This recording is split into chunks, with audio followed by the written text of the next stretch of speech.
안녕하십니까. 자, 전국에서 공인 중개사 수업을 준비하는 수험생 여러분 안녕하십니까. 저는 부동산 공법을 담당하는 최기락이라고 합니다.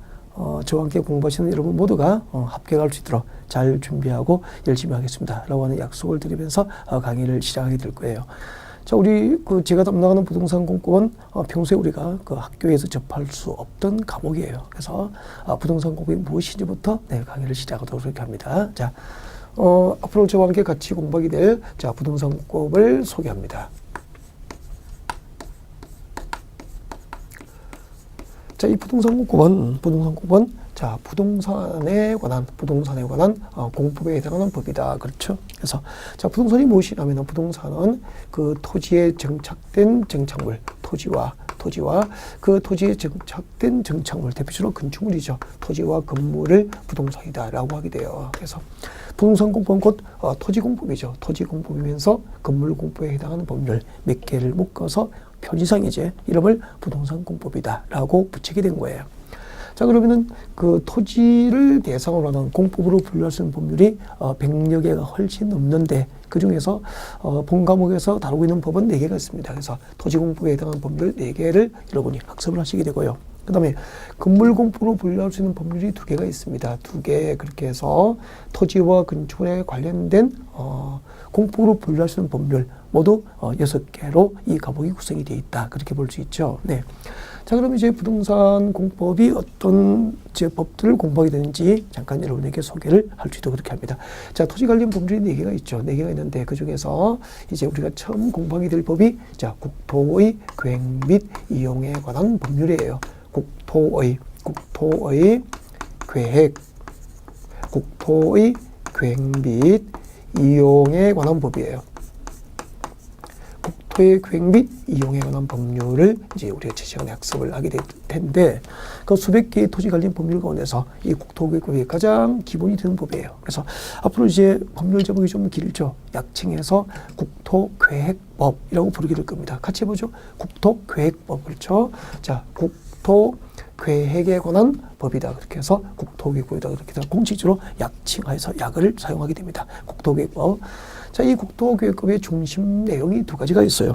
자, 우리나라 모든 국토를 대상으로, 자, 국토를 어떻게 개발할 것인지, 이용하고 보존할 것인지 먼저 계획을 수립합니다. 선계획이 되죠.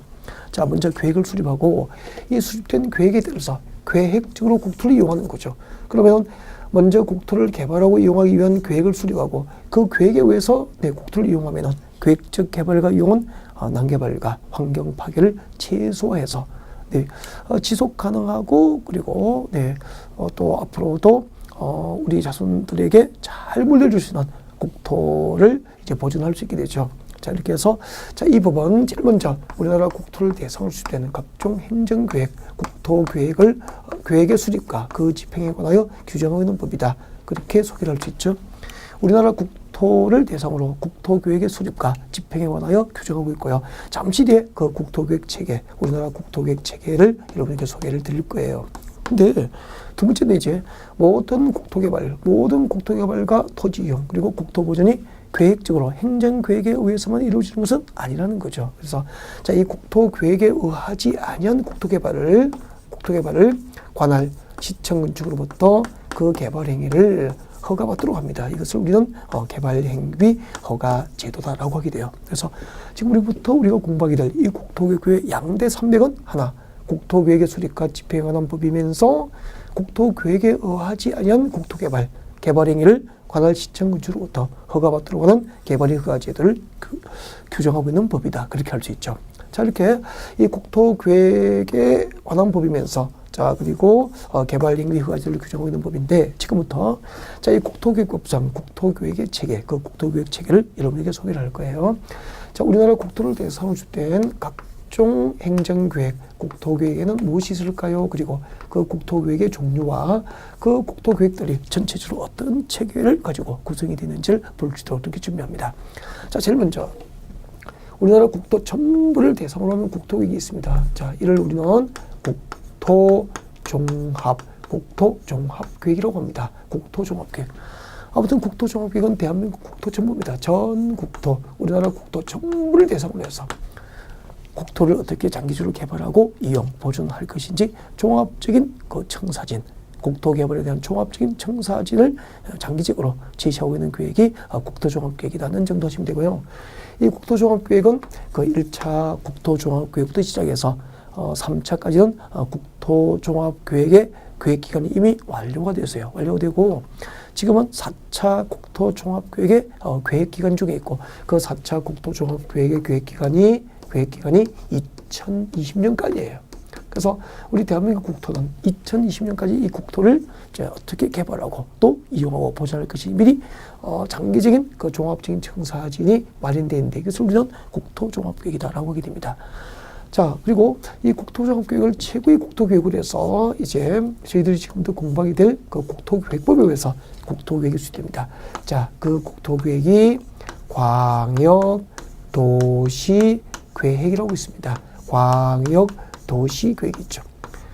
자, 국토종합계획이 전 국토를 대상으로 하는 국토계획이라면은 자, 이 광역도시계획은 광역계획권을 대상으로 해요. 광역계획권을 대상으로 하는 국토계획이 광역도시계획이에요. 그럼 제 광역계획이 뭐냐면은 자, 여러분 현대도시의 도시 문제 뭐가 있을까요? 현대도시의 도시 문제, 인구 문제라든지 뭐 교통 문제라든지 주택 문제, 환경 문제 이런 것이 다 현대도시의 도시 문제가 되죠. 자, 이 현대도시의 도시 문제를 행정구역 단위로 뭐 특별시라든지 광역시라든지 시군 관할구역 단위로 그 문제가 해결될 수 있는 건 아니죠. 그래서 우리 서울의 주택 문제, 교통 문제, 환경 문제는 서울시와 그 인근의 많은 다수의 시군의 공동 노력과 협력 그리고 유기적인 정책의 수립과 그 시행에 의해서만 해결될 수 있거든요. 그래서 이웃하고는 두 개의 시군을 묶어줍니다. 서울을 묶어주죠. 서울. 그리고 인근의 경기도 광명시, 인근의 경기도 안양시 이렇게 묶어줄 수 있죠. 자, 이렇게 이웃하고는 두 개 이상의 시 또는 군 관할구역 전부나 일부를 하나의 단위로 묶어줍니다. 이것을 광역계획권이라고 하고 이 지정된 광역계획권 단위로 수립하는 국토계획을 일단 광역도시계획이라고 하게 됩니다. 그리고 그 광역도시계획이 수립된 광역계획권 아래는 자, 서울이라든지 광명이라든지 그리고 경기도 안양시와 같은 개별적인 시와 군들이 포함되어 있어요. 이렇게 광역계획권에 포함된 시군 단위로 한 개의 시군 단위로 다시 국토는 계획이 됩니다. 자, 이렇게 한 개의 시군 단위로 수립되는 국토계획을 도시군 계획이라고 합니다. 도시군 계획이다라고 하게 되죠. 그래서 그때 도시군 계획이라는 것은 대한민국에 있는 모든 도시와 군 지역은 그 한 개의 도시나 한 개의 군 관할구역을 단위로 해서 국토가 계획이 되는데 이것을 도시군 계획이라고 그래요. 그래서 자, 도시군 계획을 수립하는 단위는 중요합니다. 특별시, 서울특별시, 광역시, 6대 광역시가 있죠. 그리고 세종특별자치시, 제주특별자치도, 그리고 시 또는 군 단위로 도시군 계획이 수립돼요. 그래서 서울은 서울특별시 관할구역을 한 개 단위로 해서 서울특별시 도시군 계획이 수립되는 거죠.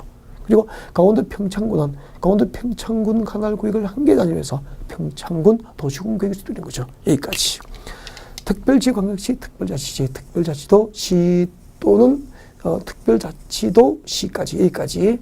자, 이렇게 모든 도시가 수립합니다. 자, 이것을 도시가 수립하는 도시군 계획을 도시계획이라고 합니다. 도시계획이다라고 하게 되고요.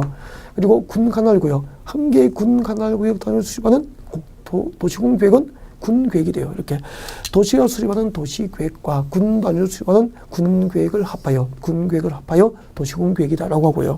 그때 도시군 계획에는 두 가지가 있죠. 이때 도시군 계획이라 하면 두 가지가 있는데, 자, 도시적과 군지역의 기본적인 공간 구조 그리고 장기적인 발전 방향을 제시합니다. 도시군 기본 계획이라고 그래요. 그리고 도시적과 군지역의 기본적인 공간 구조와 장기적인 발전 방향을 이제 도시군 기본 계획이 제시하면은 그 기본 계획에서 제시하는 장기적인 발전 방향에 부합될 수 있도록 도시적과 군지역을 관리하기 위해서 도시군 관리 계획이 수립되는 거죠. 그래서 자, 광역도시계획과 도시군 기본계획, 광역도시계획과 도시군 기본계획에서 도시지역과 군지역의 장기적인 발전 방향과 목표를 제시하면은 그게 부합될 수 있도록 도시지역과 군지역을 관리하기 위해서 이 구체적인 정책을 정책으로 입안하고 결정할 수 있는 행정계획을 도시군관리계획이다라고 하게 돼요. 그래서 이 도시군관리계획은 잠시 뒤에 하게 되는데 나중에 배우게 되죠. 일단 도시지역과 군지역의 토지 위에다가 용도지역이라는 것과 용도지역, 그리고 용도지구라는 것, 그리고 용도구역이라는 것. 자, 이렇게 도시지역과 군지역의 토지 위에다가 용도지역과 용도지구, 용도구역이라는 것을 새로 지정도 하고 또 지정된 것을 변경할 수 있는 행정계획을 도시군관리계획이다라고 하게 됩니다. 이렇게 해서 이 도시군관리계획으로는 행정계획에 의해서 정책으로 입안되고 결정될 수 있는 대상이 나중에 다 배우게 됩니다. 네, 6번에 개발 입지 규제를 최소화하기 위한 입지 규제 최소 구역, 입지 규제 최소 구역의 지정 및 변경에 관한 사항 등을 이렇게 도시지역과 군지역의 토지를 구체적으로 관리하기 위해서 동그라미 1번부터 6번에 해당하는 구체적인 정책들을 정책으로 입안하고 결정할 수 있는 행정계획을 도시군관리계획이다라고 하게 됩니다. 자, 그러면은 우리나라 국토를 대설되는 각종 행정계획에는 가장 제일 위에 최상위 행정계획으로서 국토종합계획이 존재하죠. 그리고 이후터는 두 개 이상의 시구를 묶어서 광역계획이 지정되면은 그 지정된 광역계획 단위로 광역도시계획이라고 하는 행정계획이 수립되죠. 그리고 광역도시계획이 수립된 광역계획 안에는 한 개의 도시, 시와 군이 포함되어 있어요. 이렇게 한 개의 시와 군 단위로 다시 국토는 계획됩니다. 이렇게 시, 군 단위로 수립하는 국토계획이 도시군 계획이 되고 그 도시군 계획에는 도시군 기본계획과 도시군 관리계획이 있는 거죠. 그때 도시지역과 군 지역의 장기적인 발전 방향을 제시하면은 도시군 기본계획, 도시군 기본계획에서 장기적인 발전 방향을 제시하면은 그게 포함될 수 있도록 도시지역과 군 지역을 관리하기 위한 구체적인 정책, 나중에 다시 배우게 되죠. 구체적인 정책, 이 6가지를 정책으로 입안하고 결정할 수 있는 행정계획을 도시군관리계획이다라고 하는 거죠. 지금 저희들이 공부하는 법이 국토계획법이죠. 자, 국토계획법상 도시군계획에는 도시군기본계획과 도시군관리계획이 있다. 그렇게 되고 이 도시군기본계획과 도시군관리계획을 합하여 도시군계획이라고 하는 거죠.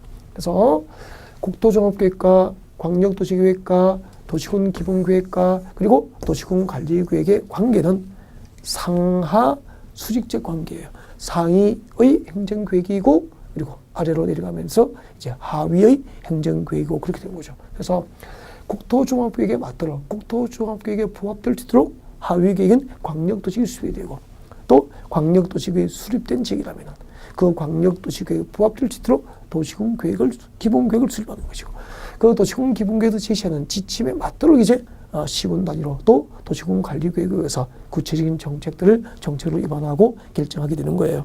자, 만약에 이제 우리 서울시가 여기 있습니다. 여기 서울시예요. 그럼 금방 배웠죠. 서울시는 한 개 시 단위죠. 그러면은 전국 토를 단위로 하는 게 국토종합계획이고 두 개 이상의 시구를 묶어서 광역계획권 단위로 수립하는 국토계획이 광역도시계획이고 한 개의 시군 단위로 수립되는 국토계획이 도시군계획이니까 우리 서울은 서울시 관할구역 전부를 대상으로 해서 어떤 국토계획이 수립됩니까? 서울시 도시군 계획이 수립되는 거죠. 서울시 도시군 계획이 수립되고 이 서울시 도시군 계획을 서울은 도시이기 때문에 서울시 도시계획이라고 하는 거죠. 서울시 도시계획이다라고 합니다. 그래서 서울시 도시계획에는 두 가지가 있죠. 서울시의 장기적인 발전 방향을 제시하는 서울시 도시기본계획이 있고 그리고 그 도시군 기본계획에 의해서 서울시의 토지를 구체적으로 관리하기 위해서 용도지역, 용도지구, 용도구역의 지정과 변경 등 이와 같은 구체적인 정책 6가지를 정책으로 입안하고 결정할 수 있는 행정계획을 도시군 관리계획이다 그렇게 하죠. 이렇게 서울시 도시군 기본계획과 서울시 도시군 관리계획을 합하여 우리는 서울시 도시군 계획이다 그렇게 하는 거죠. 네. 자, 우리 토지공법의 가장 기본이 되는 법은 국토계획법이다라고 했고요. 국토계획의 중심 주제가 두 개가 있었죠. 하나는 우리나라 국토를 대상으로 주되는 각종 행정계획의 수립과 집행에 관하여 규정하고 있는 법이고, 그리고 또 하나는 그 행정계획, 국토계획에 의하지 않은 개발행위를 관할 시청과 군주로부터 허가받도록 하는 개발의 허가제도를 규정하고 있는 법이다라고 말씀드렸었죠. 네. 자, 여러분 자료 테마 1번에 광역도시계획과 도시군계획 그리고 국가계획의 관계라든지 그리고 광역도시계획 지휘 등에 대해서 설명을 드린 겁니다. 자, 광역도시계획은 이제 도시군 기본계획의 상위 계획이기 때문에 광역도시계획이 수립된 지역이라면 여기에 부합될 지도록 즉 적합하도록 이제 도시군 기본계획이 수립돼야 되고 만약에 광역도시계획과 도시군 기본계획 내용이 서로 달라서 상호 충돌하면 상위 계획이 뭐가 우선하죠? 그렇죠. 광역도시계획이 우선한다. 그런 원리예요. 그리고 이제 도시군 관리 계획이라고 하는 행정계획에 의해서 이 6가지 구체적인 정책들이 정책으로 입안될 때는 상위 계획인 도시군 기본계획의 지침에 맞도록 입안이 돼야 되고 그 도시군 기본계획은 그래서 이 도시군 관리 계획 입안에 지침이 될 수 있는 상위의 행정계획이다. 그렇게 할 수 있는 거죠.